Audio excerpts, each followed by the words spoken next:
Praise the lord. ప్రభు అయిన యేసుక్రీస్తు నామములో ఈ కార్యక్రమాలు వీక్షిస్తున్న మీ అందరికీ హృదయపూర్వకమైన వందనాలు. పరిశుద్ధ గ్రంథములో నుండి రెండో రాజుల గ్రంథం 18వ అధ్యాయం 6వ వచనాన్ని చదువుతున్నాం. అతడు యెహోవాతో హత్తుకొని ఆయన వెంబడించటములో వెనకకు తీయక ఆయన మోషేకు ఆజ్ఞాపించిన ఆజ్ఞలన్నిటినీ గైకొనుచూ ఉండెను. ఈ వాక్యములో రాయబడిన మాటల్లో ఇతడు మోషే దేవుడు మాటలు ఏమైతే ఆజ్ఞాపించారో ఆజ్ఞాపించిన ఆజ్ఞలన్నీ కూడా అనుసరించటంలో ఎక్కడ కూడా వెనకకు తీయలేదు. ఈరోజు వాక్యం వింటున్నావు, ప్రార్థన చేస్తున్నాం, దేవుని సన్నిధికి వెళుతున్నాం, మంచిదే.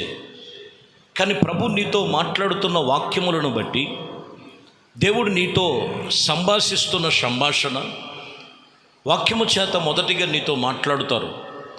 ఆ మాటల విషయంలో ఆ మాటలు పక్కన పెట్టి వెనకకు తీసేవారముగా ఉన్నామా, దేవుని మార్గములు నడిచేవారముగా ఉన్నామా, సరిచూసుకోవలసిన సమయము ఈ వాక్య సమయం అని రాయబడి ఉన్నది. ఏ ఆజ్ఞలను కూడా ఆయన వెనకకు తీయలేదు. కాబట్టి ఆయన విశ్వాసమును, ఆయన దేవుడితో నిబంధన చేసుకున్న వాటిని బట్టి దేవుడు ఆయన్ని ఇంకనూ ఆయన ఆశీర్వదించి దీవెనతో నింపబడినట్లుగా రాయబడి ఉంది. యెహోషువతో కూడా ప్రభు చెప్తున్నారు, యొర్దాను నది దగ్గరికి వచ్చారు, ప్రజలందరూ ఉన్నారు, యొర్దాను నది పొంగి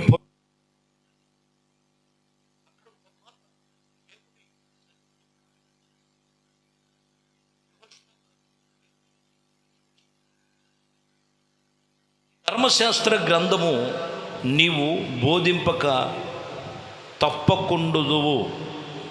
తప్పిపోకుండుదువు అని దానిని రాయబడినటువంటి వాటినన్నిటిని ప్రకారము చేయుటకు నీవు జాగ్రత్త పడినట్లయితే దివారాత్రులు దాన్ని ధ్యానించిన ఎడల నీ మార్గములు వర్ధిల్లుతాయి. నీవు మార్గములు వర్ధిల్లటమే కాదు, చక్కగా ప్రవర్తిస్తావు. ఇక్కడ కూడా యెహోషువతో చెప్పిన మాట ఏమని రాయబడి ఉన్నదంటే, నీవు ధర్మశాస్త్ర వాక్యము బోధించే విషయములో, అనుసరించి నడుచుకునే విషయములో, దివారాత్రులు ధ్యానించే విషయములో జాగ్రత్త పడినట్లయితే నీవు నీ మార్గములో వర్ధిల్లుతావు, దైవ మార్గములో వర్ధిల్లుతావు, విశ్వాస మార్గములో వర్ధిల్లుతావు, ప్రార్థన మార్గములో వర్ధిల్లుతావు. ఇంకనూ చెప్పాలంటే ప్రభువును నమ్ముకొని వర్ధిల్లాలంటే నీవు మొదటిగా నీకు బోధిస్తున్న బోధ, నీతో ప్రభు మాట్లాడుతున్న మాటల్లో వాటి విషయములో ఎక్కడ వెనకకు తీయక వాటిని మనము దివారాత్రులు ధ్యానించటానికి హృదయములు దాచుకున్నట్లయితే నువ్వు ఎక్కడ కూడా చెదిరిపోవని వాక్యం చెప్తున్న మాట.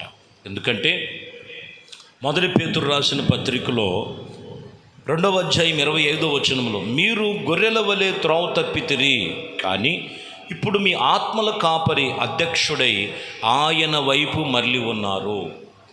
చూడండి, ప్రతి మనిషి యొక్క ఆత్మలకు కాపరి ఉన్నారు. ఆయన ఎవరనంటే నజరేయుడైన యేసుక్రీస్తు. ఆయన వైపు మరలి ఉండాలి. మన అన్ని ఆత్మలకు కాపరి ఉన్నారు. మన అందరికీ ఆయన కాపరై ఉన్నారు. ఆ కాపరైనటువంటి ప్రభు నందు మనం ఆయన వైపు మరలి ఉండాలని వాక్యం చెప్తున్నమాట. కొందరు చూడండి, దేవుని వైపే ఉన్నట్లుగా ఉంటారు, వాళ్ళ దృష్టి అంతా లోక సంబంధంగా ఉంటుంది, వాళ్ళ దృష్టి అంతా మనుషుల ఆలోచన ప్రకారంగా ఉంటుంది, వాళ్ళ దృష్టి అంతా దుష్టుల ఆలోచన ప్రకారంగా ఉంటుంది.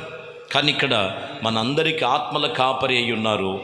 ఆయన వైపు మనము మరలి ఉన్నట్లయితే ఏ విషయంలో కూడా ధర్మశాస్త్ర గ్రంథములో రాయబడినటువంటి వాటి విషయంలో ఎక్కడ తప్పిపోరని ఈ వాక్యమును బట్టి మనం ఇక్కడ తెలుసుకోవలసినటువంటి కృప ప్రభు మనకు అనుగ్రహించారు. యెషయా గ్రంథములో 35వ అధ్యాయం 8వ వచనములో మనం చదివితే, అక్కడ ద్వారముగా నున్న రాజమార్గము ఏర్పడెను, అది పరిశుద్ధుల మార్గమైన బడును, అది అపవిత్రుల కూడని మార్గం, అది ఆ మార్గము పోవారు ఏర్పరచబడిన వారు. మీరు గమనించాలి, అక్కడ ఒక మార్గము ఏర్పడి ఉన్నది. అది ఏ మార్గము? అది రాజమార్గం, అది పరిశుద్ధుల మార్గం. అపవిత్రులు వెళ్ళే మార్గము కానే కాదు. ఆ మార్గములో నడవాలంటే ఆ మార్గమే యేసుక్రీస్తు వాక్యము. ఆ వాక్యమును మనం అనుసరించినట్లయితే నీకు అక్కడ ఒక మార్గాన్ని ప్రభు చూపిస్తాడు. నేనే మార్గము, సత్యము, జీవం, అది రాజమార్గమై ఉన్నది. అందులో ప్రవేశించు వారు ఎవరో పరిశుద్ధులైన వారే, అపవిత్రమైనటువంటి వారు కారని వాక్యం ఇక్కడ చెబుతున్న మాటలు మీరు గమనించాలి. ఎందుకంటే నిర్గమకాండములో 32వ అధ్యాయములో 8వ వచనం ఉంటుంది. మనం చూస్తే 8వ వచనం, నేను వారిని నియమించాను, త్రోవ నుండి త్వరగా తొలగిపోయి తమ కొరకు ఇదిగో పొందు చేయబడిన ఇదిగో ఒక ఏమై ఉన్నదంట, దూడను ఒకటి చేసుకొని దానికి సాగిలి పడుచున్నారు. మీరు గమనించాలి, మార్గాలు తప్పిపోతున్నారు. మార్గాలు తప్పిపోవడానికి గల కారణం ఏంటంటే ఇశ్రాయేలు ప్రజలు ఇక్కడ వాళ్ళ కొరకు ఒక దూడను ఒకటి ఏర్పాటు చేసుకున్నారు. ఐగుప్తు నుంచి తీసుకొచ్చింది. ఐగుప్తు నుంచి ఇదిగో 10 తెగుళ్ళు తీసుకొచ్చి మరి యోర్దాను నదిని వారు ఎర్ర సముద్రం 2 పాయలుగా చేసి ఆరిన నేలగా నడిపించినటువంటి పరిస్థితులు అవన్నీ కూడా మర్చిపోయి త్రోవలు తప్పిపోతున్నారు. మాకనేది ఒక దేవుణ్ణి చేసుకోవాలని చాలా జాగ్రత్తగా వాటికి సాగిలి పడుతున్నారు. ప్రియమైన దేవుని బిడ్డలారా, ఏ విషయంలో కూడా మనము తప్పిపోకూడదు. ఒకటి, ఆయన ఆజ్ఞలను అనుసరించే విషయంలో ఒక్కటైనా తప్పిపోకూడదు. ఆయన మార్గములు నడుచుకునే విషయంలో తప్పిపోకూడదు. ఇంకను ఆయన రాజ మార్గములో పరిశుద్ధమైన జీవితము జీవించినట్లయితే ఆ మార్గములో మనం ఉంటాం. మార్గములు తప్పిపోవటానికి గల కారణం ఏంటంటే వారు వేరే ఆలోచన చేయటం వలన ఇక్కడ ఇశ్రాయేలు ప్రజలు తప్పిపోయినట్లుగా రాయబడి ఉన్నది.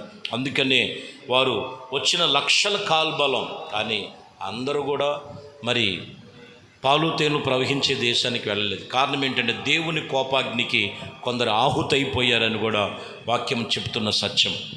మనం గమనించి మన మార్గాలు ఎప్పుడూ కూడా ప్రభు మార్గములోనే ఉండాలి, ఆయన ఆజ్ఞలను అనుసరించే విషయంలో. ఎందుకంటే లూకా సువార్తలో మరి మనం గమనించవచ్చు 22వ అధ్యాయం 32వ వచనములో, నీ నమ్మకము తప్పకుండా ఉండినట్లు నేను నీ కొరకు వేడుకుంటున్నాను. నీ నమ్మకం ఎన్నడూ తప్పిపోకూడదు. నీవు నమ్మిన దేవుడు జీవము కలిగిన దేవుడు, నీవు నమ్ముకున్న దేవుడు గొప్ప కార్యములు చేసే దేవుడు.